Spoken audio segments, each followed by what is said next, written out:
ഇതിൽ പണി കിട്ടിയെന്ന് അറിഞ്ഞില്ല, എന്താ സംഭവം? പണിയെന്ന് വെച്ചാൽ ഒരു 1.5 പണി കിട്ടിയായിരുന്നു. ആഡ്സോമിയിലാണ് കിട്ടിയത്. നമ്മൾ അൺലൈനിൽ പഠിച്ചിട്ട് ആഡ്സോമിയ ഡിജിറ്റൽ മാർക്കറ്റിംഗ് എക്സിക്യൂട്ടീവായിട്ട് പണി കിട്ടി. പണി കിട്ടിയ കഥ എന്ന് പറയാം. പണി കിട്ടിയ കഥയെന്ന് വെച്ചാൽ എനിക്കത് ബേസിക്കലി എനിക്ക് ഡിജിറ്റൽ മാർക്കറ്റ് എന്താണെന്ന് അറിയത്തില്ലായിരുന്നു. അങ്ങനെയാണ് എൻ്റെ ഒരു ഫ്രണ്ട് ഞാൻ എന്തെങ്കിലും ഒരു 1 ഇയർ ഞാൻ വെറുതെ വീട്ടിൽ ഇരിക്കുകയായിരുന്നു. അങ്ങനെ എൻ്റെ ഫ്രണ്ട് ഞാൻ ചോദിച്ചു എന്തെങ്കിലും ജോബ് ഓപ്പർച്യൂണിറ്റി എന്തെങ്കിലും ഉണ്ടോ എന്ന് ചോദിച്ചു. അപ്പോൾ പറഞ്ഞാൽ ഡിജിറ്റൽ മാർക്കറ്റിംഗ് ഒരു വേക്കൻസി ഉണ്ട്. ഞാൻ ബേസിക്കലി എനിക്ക് ആ സംഭവം എന്താണെന്ന് അറിയത്തില്ല. ഡിജിറ്റൽ മാർക്കറ്റിംഗ് അന്നാണ് ആദ്യമായിട്ട് കേൾക്കുന്നത് തന്നെ. അങ്ങനെ ഞാൻ അപ്പോൾ അതിനെക്കുറിച്ച് നോക്കിയപ്പോൾ എനിക്കൊരു സെർച്ച് ചെയ്തതിന് ശേഷം എനിക്ക് റീൽ വന്നായിരുന്നു, ഈ ഡിജിറ്റൽ മാർക്കറ്റിങ്ങിൻ്റെ ഒരു റീൽ. അത് നമ്മൾ അൺലൈൻ അക്കാഡമിയുടെ തന്നെ റീലായിരുന്നു. അപ്പോൾ അത് കണ്ടപ്പോൾ എനിക്ക് മനസ്സിലായത് എൻ്റെ ഒരു ഫ്രണ്ട് വർക്ക് ചെയ്യുന്ന കമ്പനിയുടെ കീഴിലുള്ളതാണ് അൺലൈൻ അക്കാഡമി എന്ന് മനസ്സിലായി. ഞാൻ അവൾക്ക് മെസ്സേജ് അയച്ചു. അപ്പോൾ അവളാണ് പറഞ്ഞിരുന്നത് ഇവിടെ അവൾ വർക്ക് ചെയ്യുന്നതാണ്. പിന്നെ ഞാൻ നോക്കിയില്ല, ഡയറക്റ്റ് അൺലൈനിലോട്ട് വന്നു. ഏത് കോഴ്സ് കഴിഞ്ഞിട്ടാണ് മാർക്കറ്റിംഗ്? ഞാൻ ബികോം പഠിച്ചായിരുന്നു. ബികോം പഠിച്ചിട്ട് ഒരു 6 മന്ത് നമ്മൾ ബാങ്ക് കോച്ചിങ്ങിനൊരു വന്നു. പിന്നെ അത് പോയിട്ട് എനിക്ക് എന്തായാലും അത് പറ്റത്തില്ല എന്ന് മനസ്സിലായി. പിന്നെ ഒരു 1 ഇയർ വീണ്ടും ഒരു ഗ്യാപ്പ് വന്നു. അത് കഴിഞ്ഞിട്ടാണ് ഞാൻ ഡിജിറ്റൽ മാർക്കറ്റിലോട്ട് വന്നത്. കരിയർ ഗ്യാപ്പിന് ശേഷമാണ് ഡിജിറ്റൽ മാർക്കറ്റിംഗ്. ഒരു ഓൾമോസ്റ്റ് ഒരു 1.5 ഇയേഴ്സ് ഗ്യാപ്പ് വന്നു. 1 വർഷം ഗ്യാപ്പ്. ഇപ്പം എങ്ങനെയുണ്ട് ഡിജിറ്റൽ മാർക്കറ്ററായിട്ട്? ഡിജിറ്റൽ മാർക്കറ്റ് ആയിട്ട് ഇപ്പം എനിക്കൊരു പണി കിട്ടി. ഓക്കെ, പണി കിട്ടി. ഇപ്പോഴാണ് ആക്ച്വലി പണി കിട്ടിയത്? അതെ, ഇപ്പോഴാണ് ആക്ച്വലി പണി കിട്ടിയത്. ഓക്കെ, എങ്ങനെയുണ്ട് കരിയർ എക്സ്പീരിയൻസ് ഡിജിറ്റൽ മാർക്കറ്റിംഗ്? ഞാൻ ഇപ്പോൾ എൻജോയ് ചെയ്യുന്നുണ്ട്. കാരണം വെച്ചാൽ ഞാൻ നോക്കുന്ന മാക്സിമം സോഷ്യൽ മീഡിയ മാനേജിങ്ങിനെ ചെയ്യുന്നത് കൂടുതലും. അപ്പോൾ എനിക്കത് കാരണം എനിക്ക് ഇഷ്ടപ്പെടുന്ന ഒരു ഫീൽഡും കൂടെ ആയതുകൊണ്ട് ഞാൻ നല്ലോണം എൻജോയ് ചെയ്താണ് ചെയ്യുന്നത്. പാഷനേറ്റ് ആയിട്ട് വർക്ക് ചെയ്യാൻ പറ്റുന്നുണ്ട്. ഓക്കെ, ഇപ്പോൾ എത്ര ക്ലയൻസിനെ ഹാൻഡിൽ ചെയ്യുന്നുണ്ട്? ഞാൻ ഇപ്പോൾ ടോട്ടൽ ഒരു 6 or 7 ക്ലയൻസിനെ. ഓൺലൈൻ എക്സ്പീരിയൻസ് ഉണ്ടായിരുന്നു ഓൺലൈനിൽ പഠിച്ചപ്പോൾ? ഓൺലൈനിൽ പഠിച്ചതെന്ന് വെച്ചാൽ എനിക്ക് കോളേജിൽ കിട്ടാത്തൊരു ഫ്രീഡം ഉണ്ടായിരുന്നു. ഞാൻ പഠിച്ച കോളേജ് അത്രയും ഒരു സ്ട്രിക്റ്റ് കോളേജാണ്. അപ്പോൾ അവിടെ കിട്ടാത്തൊരു ഫ്രീഡം എനിക്ക് ഓൺലൈനിൽ കിട്ടുന്നുണ്ട്. ലൈക്ക് ഞാൻ കോളേജ് എന്താണെന്ന് ഇപ്പോൾ കറക്റ്റ് ഒരു കോളേജിൽ എങ്ങനെയാണ് ഒരു വൈബ് എന്നുള്ളത് ഓൺലൈൻ വന്നപ്പോഴാണ് മനസ്സിലായത്. ഫുൾ ഫ്രീഡമാണ്. ഫ്രണ്ട്സ് ആയാലും സാറുമാരായാലും എല്ലാവരും നമ്മളൊരു ഫ്രണ്ട്സ് എന്ന പോലെ രീതിയിലാണ് സാറുമാർ ബിഹേവ് ചെയ്യുന്നത്. ഓൺലൈൻ എന്താണ് ഓൺലൈൻ ചെയ്തത്? ഓൺലൈൻ ചെയ്തതെന്ന് വെച്ചാൽ എനിക്ക് നല്ലൊരു ഫീച്ചർ ഉണ്ടാക്കി തരാൻ ഓൺലൈനിൽ പറ്റിയിട്ടുണ്ട്.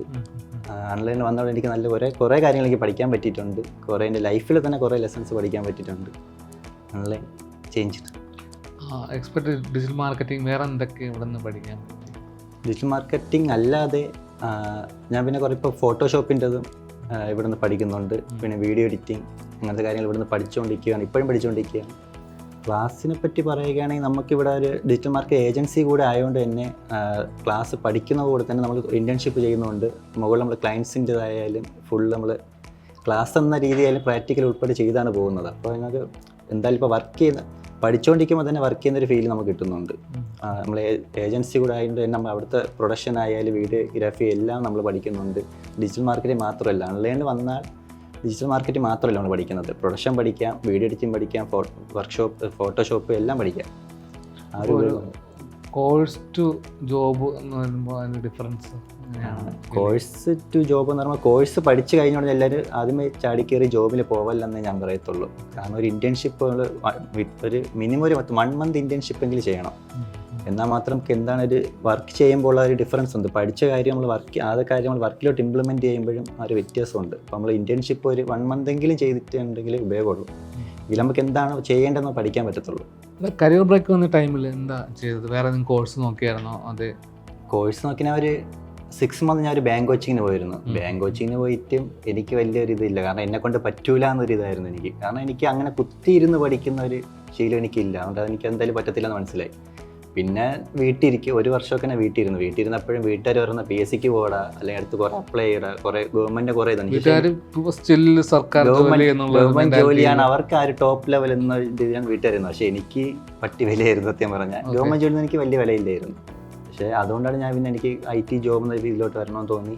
വീട്ടിലിരുന്നിട്ടും പറയാമായിരുന്നു PSCക്ക് പോകണം, ഇതിന് പോകണമെന്ന്. പക്ഷേ എനിക്ക് മനസ്സിലൊരിതുണ്ട്. കാരണം അവർ ഗവൺമെന്റ് ജോലി എല്ലാ ടോപ്പ് എന്നൊരിത് കാണണം. ബാക്കി IT ജോബ്സ് അതേ ലെവലിൽ വരുന്ന ഒരു ഇതാണെന്ന് എനിക്ക് കാണിക്കണം. അപ്പം അങ്ങനെ ഒരു തന്നെ ഡിജിറ്റൽ മാർക്കറ്റിനെ സെലക്ട് ചെയ്ത് ഇങ്ങോട്ട് തന്നെ വരാനുള്ള കാരണം അതാണ്. ഗവൺമെന്റ് ജോലിക്കാളും സാലറി കിട്ടും. അത് ഇപ്പോഴത്തെ നല്ല പഴയ ആൾക്കാരുടെ ഒരു വിചാരമാണ് ഗവൺമെന്റ് ജോലി. ഇപ്പം ഗവൺമെന്റ് ജോലിക്ക് 25,000 സാലറി ആണത്തുള്ളൂ. അതുകൊണ്ട് IT ജോബിന് ഒരു 1 lakh സാലറി ഉണ്ടെങ്കിലും ഗവൺമെന്റ് ജോലിയുള്ള ആൾക്കാർക്കേ വിലയുള്ളൂ. IT ജോബിന് എപ്പോഴും താഴെക്കിടെ കിടക്കുന്ന രീതിയിലാണ് ആൾക്കാർ പറയുന്നത്.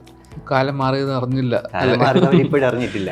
അതെ, സ്റ്റിൽ നാട്ടുകാർ ശല്യം വല്ലതും ഉണ്ടായിരുന്ന വീട്ടിൽ നാട്ടുകാര് എനിക്ക് അതിനുശേഷം എനിക്ക് വീട്ടിൽ ഇരുന്ന സമയത്ത് എനിക്ക് കല്യാണത്തിന് പോകുന്നതിന് പേടിയാണ്. വീട്ടുകാരുടെ ആരുടെ കുടുംബക്കാരുടെ ഒക്കെ ജോലി ആയില്ലേ, ഓരമ്മമാര് വന്ന് ചോദിക്കും ജോലി ആയില്ലേ, എന്ത് ചെയ്യണം ചോദിച്ചോണ്ട്. സ്ഥിരം ക്ലീശേ ക്വസ്റ്റ്യൻ. ഒന്നുമില്ല, അവിടെ നിന്ന് ഇറങ്ങി പോവാൻ. എനിക്ക് അതിനുശേഷം ഞാൻ കല്യാണത്തിന് പോകാറായി. ഞാൻ അനുഭവിച്ചിട്ടുണ്ട് കുറേ. ഇതാണ് വീട്ടുകാരെക്കാളും നമ്മളെ ഏറ്റവും കെയർ ചെയ്യണ നാട്ടുകാരെന്ന രീതിയാണ്. നാട്ടുകാരുടെ ഇതിലാണ് നമ്മൾ നിൽക്കുന്ന രീതിയിലാണ് അവരുടെ സംസാരം. ഒന്നെന്ന് പറയുന്നത് വെച്ചാൽ നിങ്ങൾക്ക് ജോലി ആയില്ലേ, ജോലി പി എസ് സി എന്ന് അവരും പറഞ്ഞുകൊണ്ടിരിക്കുന്നത്. PSC അപ്ലൈ ചെയ്യുന്നില്ലേ, പോലീസിന് അപ്ലൈ ചെയ്യുന്നില്ലേ ചോദിച്ചുകൊണ്ടാണ് അവരെപ്പോഴും നടക്കുന്നത്. പക്ഷെ അവർക്ക് നമുക്ക് എന്താണ് ഇഷ്ടമാണെന്ന് അവരാരും ചോദിക്കാറില്ല.